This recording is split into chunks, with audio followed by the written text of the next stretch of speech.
Assalamu alaikum and hi friends, welcome to UGM World. எல்லாரும் எப்படி இருக்கீங்க? நல்லா இருக்கீங்களா? நானும் ரொம்ப நல்லா இருக்கிறேன், அல்ஹம்துலில்லாஹ். இன்றைக்கும் ஒரு vlogல உங்களை சந்திக்கிறதுல மிச்சம் சந்தோஷம். வீடியோக்குள்ளே போகிறதுக்கு முன்னாடி சேனலை இன்னும் சப்ஸ்கிரைப் பண்ணாதவங்க சப்ஸ்கிரைப் பண்ணிக்கோங்க. அதோட பக்கத்தில் இருக்கிற பெல் ஐக்கானையும் கிளிக் பண்ணிங்கன்னா நான் வீடியோஸ் போட்ட உடனே உங்களுக்கு நோட்டிஃபிகேஷன்ஸ் வரும்.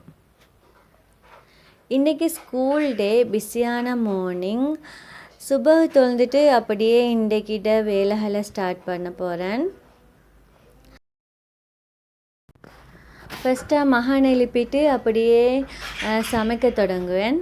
மகன் எலும்பி தொழுந்துட்டு அப்படியே அவர் ஸ்கூலுக்கு ரெடி ஆவார். மகன் எலும்பக்குள்ளே மகளும் எலும்பிடுவாள். மகளுக்கு 8 மணிக்கு தான் நர்சரி ஸ்டார்ட், ஆனால் அவவும் நேரத்தோடு எலும்பிடுவா. இனி நாங்கள் எலும்பக்கோல் எங்களோட மிஷாரி பாபாவும் எலும்பிடுவார். அவர் எலும்பினா கொஞ்சம் நேரத்துக்கு அலட்டி தந்துட்டு இருப்பார். அப்போ இனி ஹஸ்பண்ட் தான் சமைக்கிறதுக்கு பிள்ளைங்க பண்ணுறதுக்கெல்லாம் ஹெல்ப் பண்ணுவார்.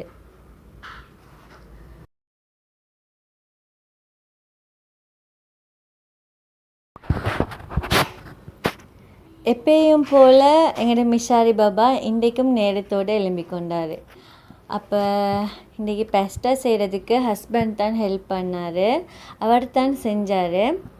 இனி மகனை கொஞ்ச நேரம் அவர் ஷேப்பாக காட்டியும் வச்சு கொண்டு இருந்துட்டு நான் மகளை ரெடி பண்ணுவேன்.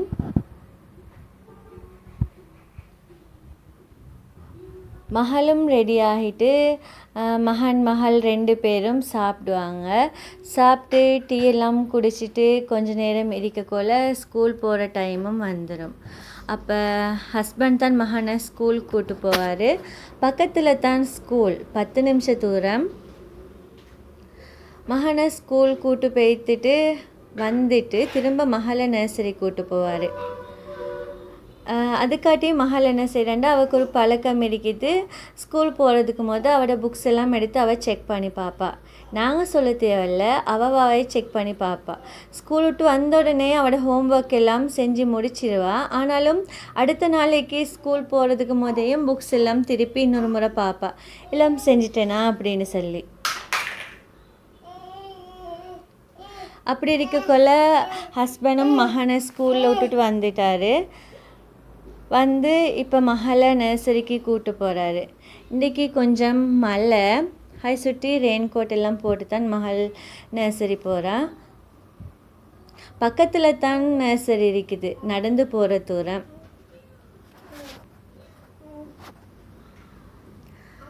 மகளையும் நர்சரியில் விட்டுட்டு ஹஸ்பண்ட் வந்ததுக்கு போகிறோம். நாங்கள் 2 பேரும் வேலைக்கு சாப்பிடுவோம். சாப்பிட்டு ஹஸ்பண்ட் அப்படியே வேலைக்கு ரெடியாகி போயிட்டுருவார். ஹஸ்பண்டும் சாப்பிட்டு வேலைக்கு போயிட்டார். தியூல் இருந்துச்சு வீட்டில். அப்படின்னு சொன்னால் விளாம்பழம், நாங்கள் தியூல்னு தான் சொல்லுவோம். எனக்கு சின்ன வயசுலேருந்தே தியூல்னு சொன்னால் ரொம்ப பிடிக்கும். இப்பயும் அப்படித்தான். இனி அந்த தியூலால் நான் இன்றைக்கி ஜூஸ் பண்ண போகிறேன். இந்த தியூல் உடம்புக்கு மிச்சம் நல்லம். ஏண்டா இந்த தியூலில் விட்டமின் சி அதிகமாக இருக்கு. இந்த தியூல் நல்லா பழுத்தது எப்படி தெரிஞ்சுக்கிறோன்னு சொன்னால், நல்லா பழுத்த தியூல்ண்டா இது மாதிரி தான் இருக்கும். அது நான் எப்படி கண்டுபிடிக்கிறேன்னு சொன்னால், நல்ல ஸ்மெல் அரிக்கும். அதே மாதிரி அதை நான் எப்படி குலுக்கி பார்த்தோம்னு சொன்னால் அதுக்குள்ளால் ஆடுற மாதிரி எங்களுக்கு விளங்கும்.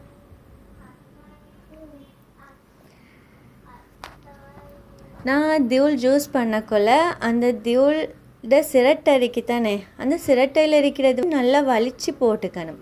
அப்போ நாங்கள் ஜூஸ் செய்யக்குள்ள அந்த ஜூஸ்ட கலரை நல்லா எடுத்து கொடுக்கும்.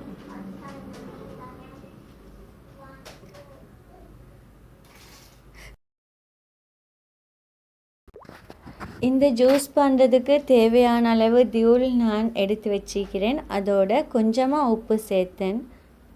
சில தியூல் நல்லா இனிப்பு அரிக்கும், சிலது கொஞ்சம் புளிப்பு அரிக்கும். சுட்டி எங்களோட டேஸ்ட்க்கு ஏற்ற மாதிரி நான் சுகர் ஆட் பண்ணிக்கணும்.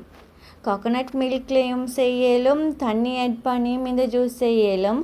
ஆனால் கெஸ்ட்ரைட்டிஸ் இருக்கிறவங்க கட்டாயம் கோகோனட் மில்க் ஆட் பண்ணி செஞ்சுக்கிறது தான் மிச்சம் நல்ல.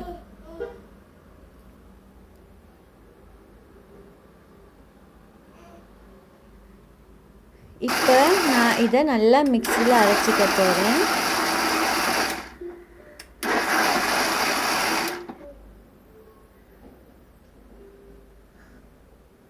நல்லா அரைச்செடுத்ததுக்கு அப்புறம் நான் மீதமாக எடுத்து வச்சுருந்த கோகோனட் மில்க்கையும் இதோடு சேர்த்து நல்லா கலந்து கொண்டேன். இப்போ இலங்கையில் தியூல் சீசன், நிறையவே தியூல் கிடைக்குது.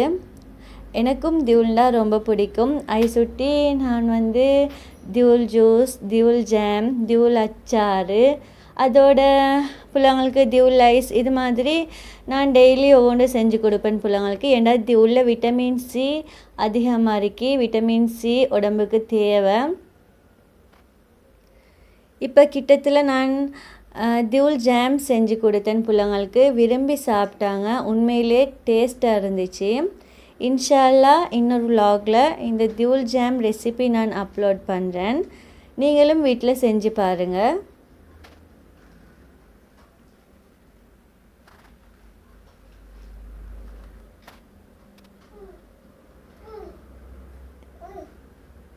இப்போ நான் செஞ்ச டேஸ்டான ஹெல்தியான தியூல் ஜூஸ் ரெடி. இதை மாதிரி மிக்சியில் அரைக்காமல் கையால் நல்லா மசிச்சு ஜூஸ் பண்ணுறதுக்கு மேலும். அப்படி கையால் மசிச்சு ஜூஸ் பண்ணுறவங்க அதை வடிகட்டக்குள்ள அதோட விதைகளை வீச வேணும். அதை எடுத்து நல்லா வாஷ் பண்ணி காய வச்சு அதை பவுடர் பண்ணி சின்ன ஒரு பாட்டிலில் போட்டு எடுத்து வச்சுக்கோங்க. உங்களோட வீட்டில் யார் சரி டயபெட்டிக் இருக்கிறேன்னு சொன்னால் அவங்க சுகர் சாப்பாடு மிச்சமாக சாப்பிட்ட நாளைக்கு இந்த பவுடரில் இருந்து ஒரு 1/2 டீஸ்பூன் தேன் பானியோட கலந்து குடிக்க கொடுத்தா நல்ல.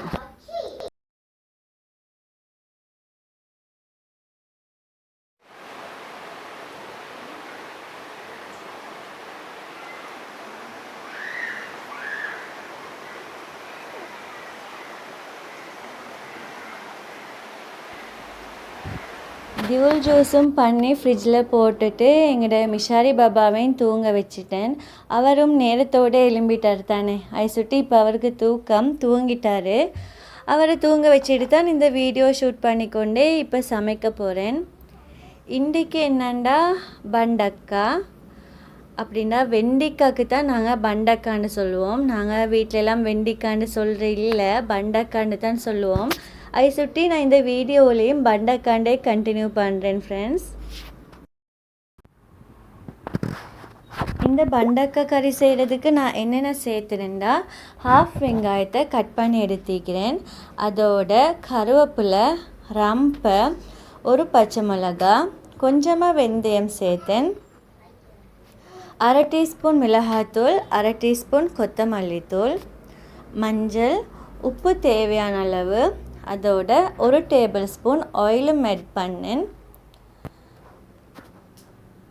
ஆயில் ஆட் பண்ணிவிட்டு இந்த பண்டம் தண்ணி ஊற்றக்கூடாது, கொஞ்சமாக தண்ணி சேர்த்து நெருப்பை கொஞ்சம் கூட்டி வேக வைக்கணும். நல்லா வெந்துட்டு வந்ததுக்கு அப்புறம் கட்டிப்பால் சேர்த்து நல்லா கொதிக்க வைக்கணும். இந்த பால் நல்லா கொதிச்சுட்டு வரக்குள்ள ஸ்டவ் ஆஃப் பண்ணிவிட்டு வேறொரு பாத்திரத்துக்கு மாற்றி வைங்க.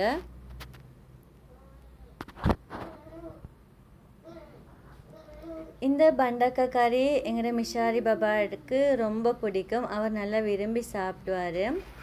இது மாதிரி நம்ம செஞ்சு பார்த்துல்லாதவங்க செஞ்சு பார்த்துட்டு டேஸ்ட் எப்படி இருக்குன்னு கமெண்ட் பாக்ஸில் கமெண்ட் பண்ணுங்கள். பகலைக்கு சமைச்சிட்டு அப்படியே மகளை கூப்பிட்டு வர நர்சரிக்கு போவேன் 11:30க்கெல்லாம். மகனுக்கு ஸ்கூல் விட்டு 1:30க்கு. அப்போ மகனும் வந்ததுக்கு பிறகு நாங்களாம் ஒன்றா தான் லஞ்ச் எடுப்பேன்.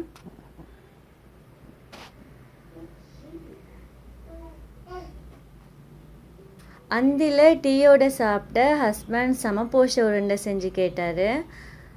இப்போ அந்த சமப்போஷ உருண்டை செய்கிறதுக்கு தான் தேங்காய் திருவ போகிறேன்.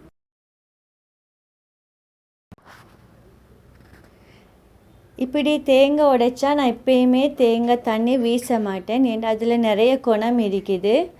சில பேர் அதில் குணம் தெரியாமல் டேஸ்ட் காண்டு குடிப்பாங்க, சில பேர் வீசிடுவாங்க. இந்த தேங்காய் தண்ணி 2 கோப்பையில் 1 கோப்பை பாலோட குணம் இருக்குது. அதே மாதிரி கொலஸ்ட்ரால், ஹை பிளட் ப்ரெஷர் இருக்கிறவங்க இதை டெய்லி குடித்து வர்றது நல்ல. இது மட்டும் இல்லை, இன்னும் நிறைய குணம் இருக்குது இந்த தேங்காய் தண்ணியில். ஈஸியாக கிடைக்குதுன்னு சொல்லி வீசவான. இப்போ இந்த சமபோஷை செய்கிறதுக்கு என்னென்ன தேவைண்டா, சமபோஷ மாவு, துருவின தேங்காய், தேவையான அளவு சீனி, உப்பு, அதோட கொதிச்சாறின தண்ணி.